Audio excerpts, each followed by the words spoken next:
성도의 견인에 대한 이야기를 좀 다루겠습니다. 성도의 견인은 신학적으로 봤을 때 아우구스티누스가 펠라기우스 논쟁을 하면서 펠라기우스와 자유의지 논쟁을 벌이는 과정에서 좀 선행은총과 예정론 교리가 확립이 됐고 거기서 이어지는 겁니다. 자, 여러분, 우리가 왜 교회 다녀야 될까요? 그러니까 아우구스티누스를 이해하려고 그러면요, 그러니까 기독교를 이해하려고 그러면은 아우구스티누스를 이해해야 되고, 아우구스티누스를 이해하면 우리가 가지고 있는 의문점의 상당 부분은 해결이 됩니다. 자, 아우구스티누스가 여러 차례 논쟁이 있었지만 그 중에 이제 가장 오늘 이 주제와 관련된 게 이제 펠라기우스 자유의지 논쟁인데, 기독교가 이제 공인이 됐습니다. 그러니까 아무나 교회 갈 수 있어요. 더군다나 황제가 보호하는 종교이기 때문에, 그러니까 기독교가 국교와 같은 위치, 다른 종교가 금지된 건 아닌데 기독교가 다른 종교에 비해서 우월한 위치를 차지하는 상황이 됐어요. 그러니까 그전에는 교회를 가는 게 내가 교회 가다 걸리면 내가 불이익을 받을 각오를 하고 교회를 가야 됐는데, 이제는 시대가 바뀌어서 교회를 가야지 내가 출세할 수 있어요. 교회를 가야지 이제 높은 사람 눈에 띌 수 있어요. 높은 사람들이 교회 가는 걸 좋아해. 그렇게 시대가 바뀌었단 말이에요. 그러다 보니까 그 전에 교회를 다녔던 사람들 입장에서 봅시다.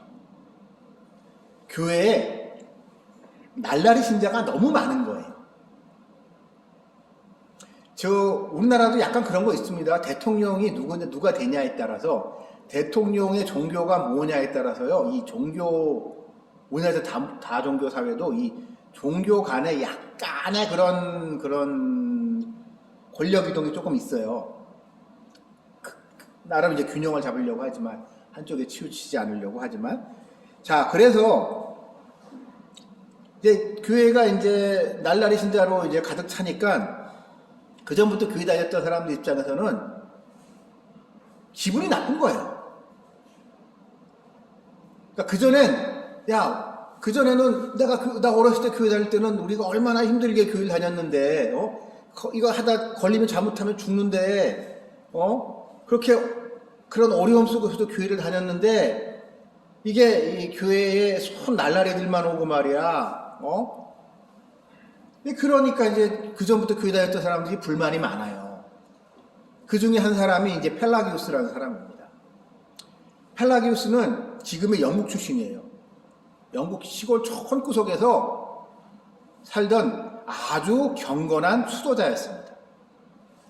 여러분, 지금이야 영국이 이 선진국이라고 하지만, 영국은요, 여러분, 사람이 살기 좋은 땅이 아니에요. 영국 음식이 왜 맛이 없을까요? 우리 보통 맛없는 음식 하게 되면 대명사가 영국 음식이잖아요. 영국 음식이 맛없는 이유는 생각보다 간단합니다. 영국에 먹을 게 별로 없어서예요.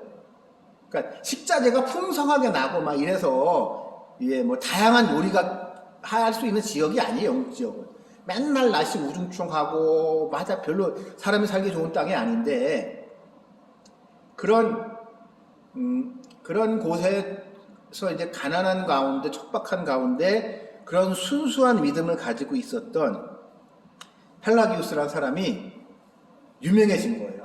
저렇게 이제 고귀하고 믿음 좋은 분이 계시다 라고 이제 로마 제국 전체에 소문이 나니까, 이제 로마에 있는 귀족들이나 높으신 분들이, 나 이런 분들 중에 믿음이 좋은 분들이 이제 영국에 있는, 그 당시 브리튼에 있는 펠라기우스라는 사람을 이제 로마로 초대를 합니다. 로마로 초청을 해서 그분을 이게 잘 모셔요. 그랬더니 이제 처음에는 좋았겠죠. 근데 그분이 와서 보니까 이 로마가 개판인 거예요. 로마 교회가 너무 개판인 거예요. 사람들이 교회를 다닌다고 하는데 윤리적으로 도덕적으로 너무 타락해 있어. 그러면서 요즘 우리 식으로 말하면은 날라리들로 넘쳐나는 교회가 되니까 그거에 대해서 도덕적 재무장을 요구합니다. 이런 식으로 믿는 거는 믿는 게 아니다. 그러니까 한국적 우리 쪽 표현을 되면 이렇게 말이야. 평소에 술 처먹고 바람 피고 사람들 괴롭히고 뭐 나쁜 일이나 다 골라 하면서 주일날 교회 와가지고 거룩한 척하고 그냥 예배 시간에만 아멘 잘하고 헌금만 잘하면 다야? 그 전국은 그렇다고 그렇게 갈 수 있는 게 아니야. 우리가 자유의지를 가지고 하나님이 우리한테 착하게 살라고 착하게 살라고 하셨고 착하게 살 수 있는 자유의지를 주셨기 때문에 그 자유의지를 가지고 착하게 살아야 돼. 그래서 우리의 구원을 완성해 나가야 돼 라고 한 게 펠라기오스의 이야기예요. 그거 자체는 크게 잘못된 것 같지 않죠. 크게 잘못된 것 같지 않은데 문제는 여기서 무슨 문제가 생각하냐? 교회를 왜 다녀야 되죠? 구원을 사람이 선택할 수 있다는. 그러니까 뭐냐면 사람이 착하게 살아야 구원받는다 그러면요 교회가 왜 필요하지라는 문제가 생기는 거예요. 착하게 살면 되는데. 그러니까 여러분 이게 되게 말 조심해야 됩니다. 우리 가끔 이런 얘기해요. 교회에서도 우리 삶의 모든 영역에서 하나님을 왕되게 합시다.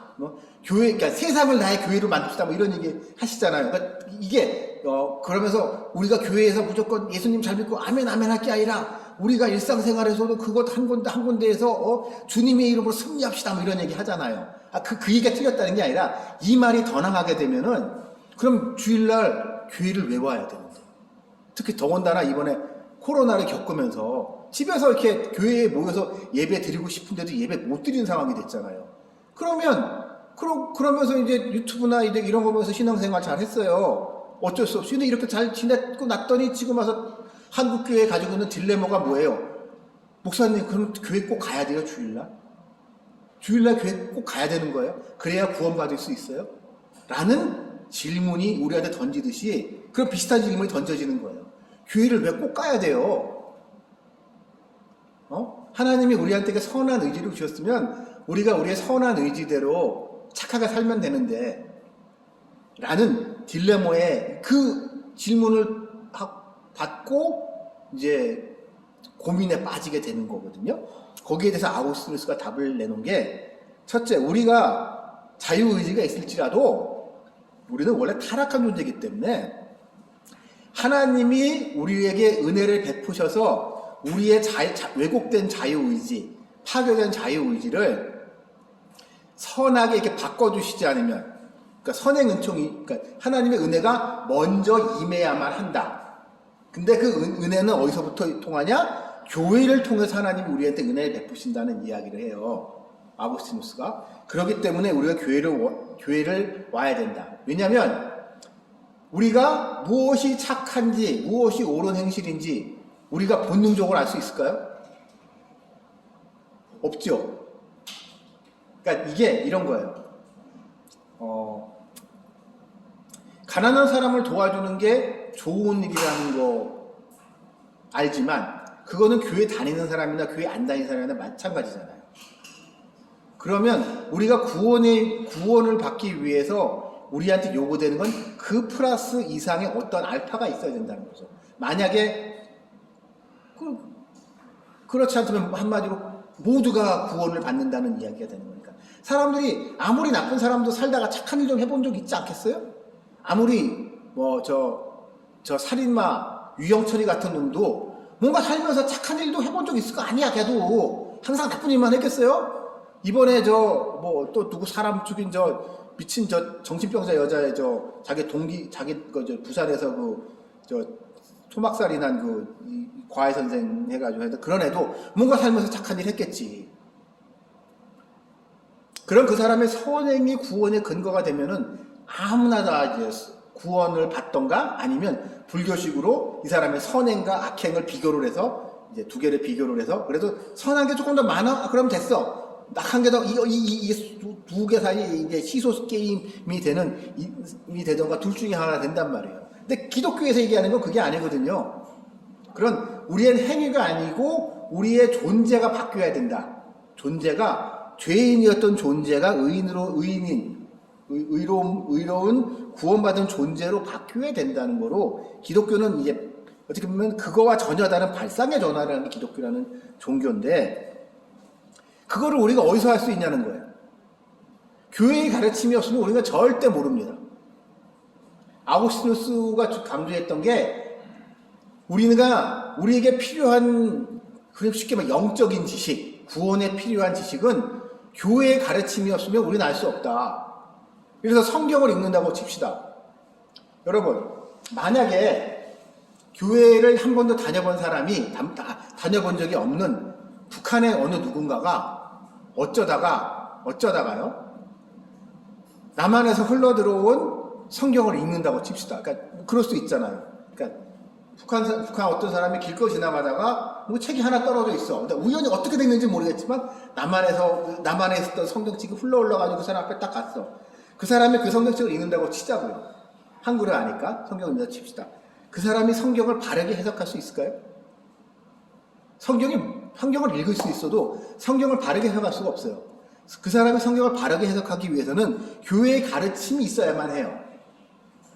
그렇기 때문에 그 교회의 가르침을 받을 수 있는 게 뭐예요? 그거 자체가 하나님의 은혜다. 하나님의 은총이다. 그게 먼저 있어야지만 사람은 구원의 가능성이 그 사람한테 생긴다는 선행은총 교리를 내놨고 또 한 가지 그러면 누가 그럼 교회를 갈 수 있냐? 하나님의 택함 받은 사람만 하나님의 예정된 사람만 교회 갈 수 있다는 이야기를 합니다. 왜냐면 우리 지금 이제 기독교가 다종교 사회인 한국 사회에서 교회를 가는 사람, 교회를 안 가는 사람들이 많은데 그 사람들은 그럼 왜 교회를 안 갈까? 그 사람들 얘기를 들어보면은 수많은 이유가 있지만 그럼 교회를 어느 누군가 왜 가냐? 넌 교회 왜 다니냐라고 물어봤을 때 그 이유를 찾다 서로 비교해보면 결론 내릴 수밖에 없는 결론이 하나님이 하셨다. 하나님이 인도하셨다. 그 사람은 하나님이 교회를 인도하셨다는 결론에 도달할 수밖에 없기 때문에 그게 결국 예정론이거든요. 그러다 보니까 거기서 나오게 된 게 성도의 견인입니다. 즉 하나님은 하나님이 택한 백성을 끝까지 인도하신다는 거예요. 그러니까 그래서 이 성도의 견인만큼 약간 수긍하면서도 인정하기 싫은, 인정하기 어려운 교리가 없지 않나 싶어요. 즉 하나님이 우리를 구원의 길로 인도하셨는데 그 구원의 길을 우리가 걸어가는데 천국 가는 길, 천국의 길을 가고 있는데 그 길에서 과연 우리가 벗어날 수 있는가 없는가? 벗어날 수 없다는 게 성도의 결론입니다. 간단히 말씀드리면. 아주 간단히 말해서. 왜냐하면 결국 이 길로 인도하신 게 하나님이기 때문에 이 길로 여기까지 인도하신 거를 봐서는 결국 이 길 따라 쭉 가게도 하실 거야. 왜냐면 내가 원래 이 길을 몰랐고 이 길을 난 들어설 수가 없는 사람이었는데 어쩌다 보니 하나님께서 나를 이 길에 들어서게 하셨어. 그러니까 덕택에 내가 이 길을 걷게 됐지. 그러니까 이 길 따라 갈 거고 지금까지 이 길을 걷게 하셨듯이 앞으로도 걷게 하실 거야. 라는 그런 생각이 성도의 견인입니다. 그래서 하나님은 자기 백성을 절대 포기하지 않으신다. 나의 힘이 아닌 하나님의 능력으로 나는 구원에 도달할 것이다 라고 얘기하는 게 성도의 견인입니다. 특별히 이것이 강조되고 있는 게 성경에서요. 요한복음하고 로마서를 비롯한 이제 바울 서신서에서 성도의 견인이 대단히 강조되고 있습니다. 즉 하나님의 사랑에서 우리를 끊을 수 없다는 거죠. 하나님이 마음 먹으면 누가 하나님을 말릴 수 있습니까? 우리가요, 이게, 이런 생각을 하기 쉬워요. 마귀가 하나님의 뜻을 가로막을 수 있을까요? 없어요. 여러분, 내가 얼마 전에 우리 애들하고 일본 애니메이션 중에 무슨 문단속이지? 무슨 스즈메 문단속이라는 영화를 애니메이션을 봤어요. 그 영화를 보면서 전에 봤던 일본 그런 애니메이션들이 생각이 나면서 이 생각이 좀 들더라고요. 일본인들의 사고방식은 그 사람들의 애니메이션 속에서 나오는 사고방식은 선과 악의 대립구도인데 선과 악은 항상 팽팽하게 맞서 있어요. 그러면서 선으로서 악을 누르는 형국이에요. 그래서 세상의 질서는 이 악을 누르고 있는 선의 힘이 약해지면 세상이 혼란해진다고 생각해요. 거기뿐만 아니라 일본 애니메이션 중에 그런 구도를 가지고 있는 스토리 라인을 가지고 있는 작품들이 많거든요. 그리고 그게 우리한테 좀 익숙합니다. 우리가 익숙해요.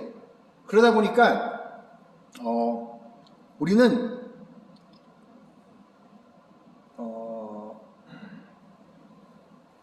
예를 들어 이런 거죠.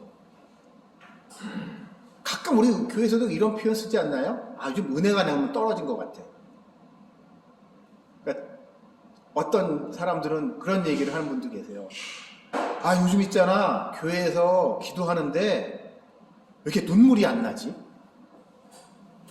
전에 나 기도할 때 눈물도 내가 울면서 기도 잘했는데 이렇게 내가 눈이 메말랐어. 내가 감정이 메말랐나? 내가 은혜가 떨어졌나? 이러면서 자책하시는 분들이 계십니다. 그러면서 내가 뭘 잘못했지? 그래서 내가 은혜로부터 뭔가 이렇게 하나님의 은혜로부터 뭔가 떨어져 있다고 이제 그렇게 이렇게 하면서 이게 두려워하는 분들이 계세요. 그러나 성경에서는요, 성경적으로 봤을 때 그게 좀 위험해요. 성경은 하나님이 그 사람이 예를 들어 기도하면서 그래서 방언을 못한다든가 기도하면서 눈물을 안 흘린다든가 하고서 그 사람을 하나님이 멀리 하시는 건가요? 그거랑 전혀 별개 문제란 말이에요. 근데 우리는 은혜를 이렇게 좀 좁은 범위로 우리가 생각하는 경향이 있는데 그렇지 않다는 거예요. 우리는 모르지만 하나님이 보시기에 그 사람이 울만 하면 기도할 때 울게 하시는 거고, 그냥 하나님이 나를 붙들고 있는 거지, 내가 하나님을 붙들고 있는 게 아니기 때문에, 라고 하는 게 이 견인교리입니다. 근데 그 스즈메의 문단속을 보면서 일본 사람들, 어떻게 보면 이게 약간 불교적 세계관이죠.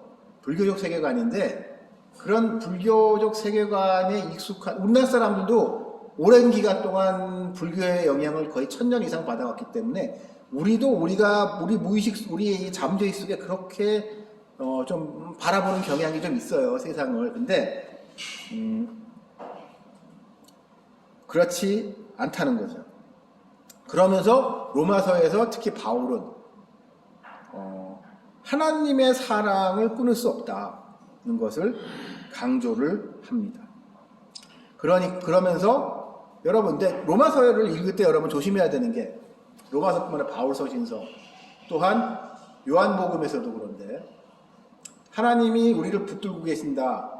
하나님은 우리를 끝까지 포기하지 않으신다는 그런 말씀에 꼭 이어서 등장하는 게 뭐냐? 그러니까 네 멋대로 살라는 게 아니죠. 믿음을 의심하지 말라. 하나님을 의심하지 말라는 거거든요. 하나님을 의심하지 말라. 예수님을 의심하지 말라. 그러니까 구원의 근거가, 그러니까 우리한테 좀 익숙하듯이 나의 구원의 근거가 내 마음의 상태다. 내 마음의 확신이다. 우리가 보통 믿음을 그렇게 생각하는 경향이 있는데, 그렇다면 내 마음이 흔들리면 내 믿음도 같이 흔들리는 거고, 내 구원도 같이 흔들리는 거예요. 근데 만약에 그 믿음이, 그 구원이 내가 아닌 하나님이 가지고 하나님 마음이다라고 하게 되면 그거는 내가 흔들리는 거와 전혀 상관없죠. 내가 흔들리는 거와는 상관없이 근데 하나님은 변치 않으시는 분이시기 때문에 하나님은 변치 않으시는 분이기 때문에 이 하나님이 우리의 부르시면은 후회가 없다고 말씀하시는 겁니다. 근데 그러다 보니까 이게 무섭게 오용이 되는 경향이 있냐? 한 번 구원받은 성도는 영원히 구원받은 성도니까 행복하게 살자. 어떤 일이 있어도 넌 구원받았으니까. 이야기를 하면 이게 누가 되죠? 구원파가 되는 거죠. 그래서 구원파랑 얽혀가지고 이 부분이 되게 오해를 많이 받는데, 그래서 이제 이런 이야기를 하게 되면 구원파랑 뭐가 달라요? 라고 이야기를 하는데, 구원파의 문제는 구원의 근거를 나의 확신에 두고 있는데, 나의 확신. 근데 성경에서 말하고 있는 건 내 확신이 아니고, 내 믿음이 아니고, 그리스도의 믿음, 하나님의 결정에 있는 거고, 그러니까 이런 거죠. 내가 구원받을지 안 받을지 내 마음의 상태로 있는 게 아니라 하나님 마음인데 그 하나님의 마음을 우리가 신뢰하자는 거예요. 일단 믿고 보자는 거예요. 믿고 보자. 자, 칠판에 좀 써주시면서. 아 그래요?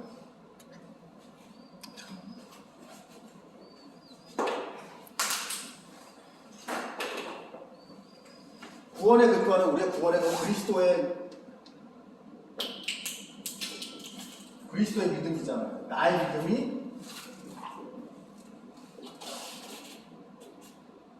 믿음이 아니라 나의 믿음이 아니죠? 그러니까 그리스도께서 네. 하나님 앞에 하셨던 그 신실함이 믿음. 그것이 나의 구원의 근거인 거거든요. 내가 근데 그거는 나는 거기에 그냥 곁다리를 끼어가는 거야. 곁다리를 끼어가는 거. 쉽게 말하면 곁다리를 끼어가는 거기 때문에 나의 믿음이 흔들려도 이건 안 흔들리죠. 이거는 확정된 거잖아요. 그리고 이거를 통한 하나님의 사랑은 흔들리지 않는 거죠. 그러니까 의인은 믿음으로 살리라의 그 믿음이 그리스도의 믿음. 그리스도의 믿음. 그러니까 여러분 로마서를 읽을 때 우리가 되게 오해하는 부분이 로마서에서의 믿음이라는 거는요. 나의 믿음이기 이전에 그리스도의 믿음이라는 거예요. 그리스도의 의예요. 그 의 때문에 내가 구원받을 수 있는 거고 그 의에 나는 약간 로마서 요한복음 쪽 표현을 나는 거기에 그냥 접붙임이 되는 거고 접붙임이 되는 거고 난 거기 붙어있기 때문에 내가 거기 예를 들어서 한번 붙어있다고 칩시다. 포도나무에 붙어있다고 칩시다. 내가 떨어져 나오고 싶다고 떨어져 나올 수 있나요? 못 떨어져 나오잖아. 떨어져 나온다고 내가 마음대로 떨어져 나올 수 없어요. 그렇기 때문에 내가 거기 일단 붙어있는 이상 뭐 이런저런 일이 있을 수 있지만 어쨌든 그게 나의 상태, 내가 마음대로 거기서 떨어져 나올 수 없기 때문에 구원으로부터 이탈은 내 상태와는 상관없다는 거예요. 하나님의 신실하심이 우리의 구원의 근거다라고 이야기를 하는 거거든요. 근데 이제 문제는 구원파는 내 믿음이거든, 내 믿음. 당신이 언제부터 믿게 됐습니까? 그게 제일 중요하잖아요. 당신 믿는 거 확실합니까? 아니야, 그거는 절대로. 사람 마음이라는 게 그거같이 변덕스러운 게 어디 있습니까? 전 이게 요즘은 믿음이라는 표현보다도 그러니까 사랑이라는 거가 더 실감이 가는 게 그러니까 참 이게 연애를 해보잖아요. 사랑을 해보면 참 사람 마음같이 간사한 게 없거든. 그렇게 좋아 죽었는데 그냥 마음이 식어. 만약에 우리가 하나님을 사랑하는 게 내가 내 마음이라 그러면 그 마음은 언제 식을지 몰라요. 근데 그 근거가 내 사랑이 아니라 하나님의 사랑이기 때문에, 예수님의 사랑이기 때문에 그 사랑은 변함없는 하나님이시기 때문에 우리의 구원은 확정적이다라고 이야기를 하는 게 성도의 결인인데, 구원파에 대한 문제는 구원파는 이거 갖다가 나의 사랑, 나의 믿음, 나의 편치 않은, 그래서 충성맹세하듯이, 충성맹세하는 식으로 그렇게 보기 때문에 구원파가 잘못된 거고. 근데 이제 더 이제 신학적으로 문제가 되는 게 성경적으로, 성경에 보게 되면 구원으로부터 떨어져 나가는 사람에 대한 말씀이 분명히 등장하거든요. 그건 뭐 대표적으로 히브리서에, 그러면서 배교에 대한 경고를 많이 합니다. 그래서 이제 성도의 견인을 반대하시는 분들이 많이 들고 나오는 게 히브리서 얘기들을 많이 하세요. 히브리서에서는 그런 얘기 나오죠. 성령을 소멸시키지 말라. 그 다음에 모이기를 패하지 말라. 그러면서 너희가 비록 믿는다고 하더라도 너희가 믿는다고 구원받는 게 아니야 라고 하는 경고가 히브리서에 여러 차례 등장하면서 배교에 대한 경고가 히브리서에 등장을 하는데, 그 히브리서에 대한 이야기는 우리가 히브리서의 좀 특수성을 좀 이해하면서 봐야지 된다. 히브리서가 왜 히브리서일까요? 신구약 성경 66권 중에 가장 미스테리한 책 중에 하나가 히브리서입니다. 왜냐하면 다른 주요 서신서다 뭐는 대부분들은 누가 왜 이 책을 이 글을 썼는지 저자가 분명한데, 희한하게 히브리서는 저자가 누군지 몰라요. 그리고 이건 저도 솔직히 들은 얘기인데, 이제 헬라어로 돼 있잖아요. 헬라어가 조금 다르대요. 그러니까 옛날에는 히브리서를 바울이 썼다. 그러니까 히브리서의 저자가 누구인가라는 논쟁 중에 가장 오래된 주장은 히브리서도 사도 바울이 썼는데, 어쩌다 보니까 앞에 표지 부분, 인사하는 부분, 바울 선서 보게 되면 나 봐도 사도가 누구누구의 뭐 문화나 뭐 이런 얘기인데, 그 부분이 어쩌다 보니 유실이 돼서 그 앞에 그게 없는 거지, 이게 사도 바울이 쓴 게 맞아 라고, 사도 바울이 쓴 거야 라고 했던 주장이 옛날엔 있었는데, 오늘날에는 사도 바울이 썼다는 거를 인정하는 사람은 거의 없다고 보시면 되는 게, 사용하는 헬라어 자체가 조금 다르대요. 그러니까 아주 이제 전문가들의 영역에서, 신약학 하시는 분들 영역에서 그러니까 보통 일반적으로 성경은 코인의 헬라어라는, 그러니까 헬라어 중에 어느 한 방언, 알렉산드리아의 상인들이 쓰는 헬라어라고 하는데, 그 코인의 헬라어를 사용을 하고 있는데, 히브리어는 코인의 헬라어 플러스 다른 종류의 헬라어가 많이 섞여 있다 그러더라고요. 그래서 이거는 완전히 이제 다른 사람이 쓴 거다라고 한국 얘기를 하는데,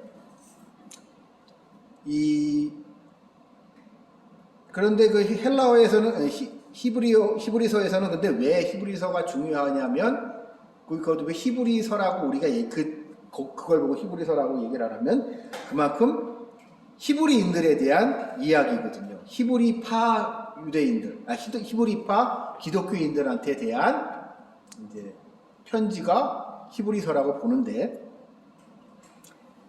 그렇기 때문에 히브리서를 좀 우리가 이해할 때는 유대인들, 그러니까 유대교를 믿고 있던 사람들, 그 다음에 유대교와 기독교 중간에서 있었던 사람들, 그리고 유대교 신비주의자들과 그들의 영향을 받은 영지주의자들에 대한 좀 이해가 있어야 돼요. 이게 좀 어려운 부분인데,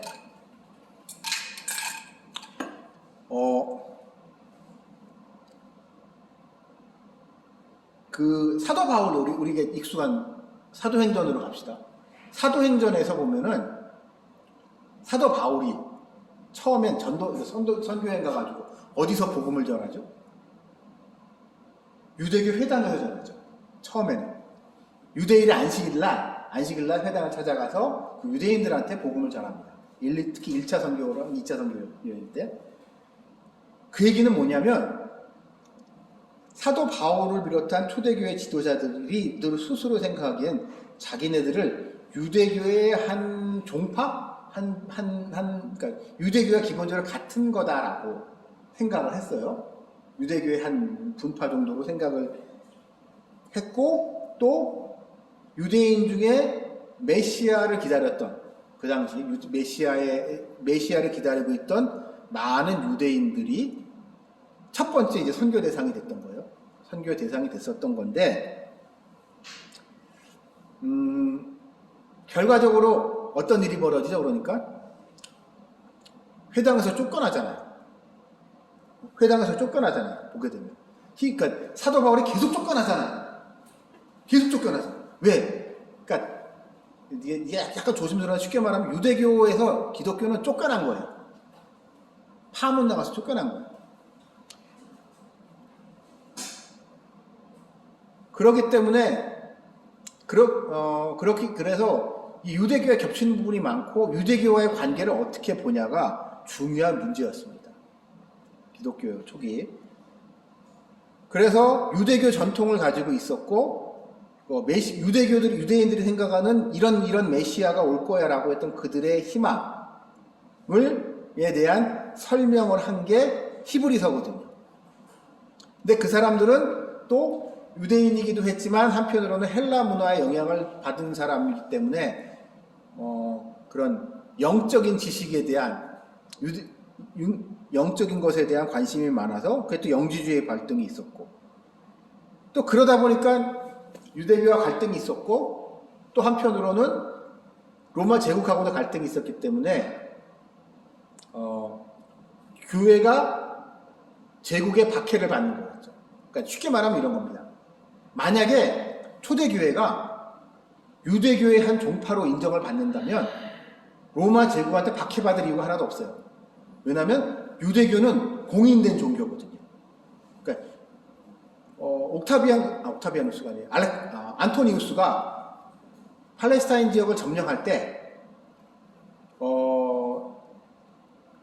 사두개인들, 우리 성경에 나오는 사두개인들이, 대제사장들이 로마 제국하고 쇼부를 잘 쳤어요. 쇼부를 잘 쳐서 오케이, 성문 열어주고 컴온 성문 그냥 열어줄게, 예루살렘 성문 열어줄 테니까 그냥 무혈 입성하세요. 대신 우리의 종교적 특수성, 자치권만 인정해 주세요. 그러면 그냥 이거 다 가져가 하면서 유대교 종교 지도자들이 그냥 로마 제국하고 협상을 잘한 거예요. 협상을 잘해서 자신들의 종교적 가치권을 인정받았고, 그것이 로마 제국, 그러니까 팔레스타인 예루살렘 지역에 한정된 게 아니라 로마 제국 전체에 있어서 유대인들과 유대교 믿는 사람들은 이제 그러니까 종교적 특권이라고 해야 되나? 그러니까 우리 이제 성경에서 보고 우리 그런 거 있잖아요. 이제 초대교회 사람들이 박해받은 게 황제 숭배를 거부해서 그렇다고 하잖아요. 근데 유대인들은요, 황제 숭배를 거부 안 해도 돼요. 처음에 우린 그건 못해. 우리는 그건 못하고, 우리 종교는 그런 종교가 아니기 때문에, 우리 여호와 하나님, 우리 조상의 하나님만 섬겨야 되기 때문에, 나 우리 건 못해. 그거에 대해서 로마 제국이 오케이 했기 때문에 이게 다 타협이 돼 있는 상태였기 때문에, 협정이 돼 있는 상태였기 때문에, 기독교가 유대교 안에 그냥 한 분파가 되면은 이제 차별받을 이유가 하나도 없는 거예요. 근데 이게 쫓겨나게 되면은, 그래서 이 둘 관계가 이게 되게 미묘해서 이제 이런 상황이 벌어질 수 있는 거예요. 내가 겉으로는 속으로는 예수를 믿는데 겉으로는 유대교 회당에 가서 유대교 신자나 이런 거로 잘 지내는 척 하면 돼요. 그러면 내가 내 일상에 손해볼 게 하나도 없어. 하나도 없어요. 그냥 유대인으로서 자신들이 누리고 있던 특권을 누리면서 예수 믿어서 천국도 갈 수 있는 상황인 거예요. 아주 간단히 말해서. 근데 유대교에서 싫어해. 그러면 그냥 나는 그냥 예수님에 대한 신앙을 고백하지 않고, 겉으로는 내색하지 않고, 몰래 혼자 예수님만 믿어도 되는 거 아니야? 굳이 교회를 왜 꼭 가야 돼? 그러니까 여기서 말하는 교회라는 거는 예수님을 믿는 그런 사도들의 모임 같은데 굳이 왜 꼭 가야 되지?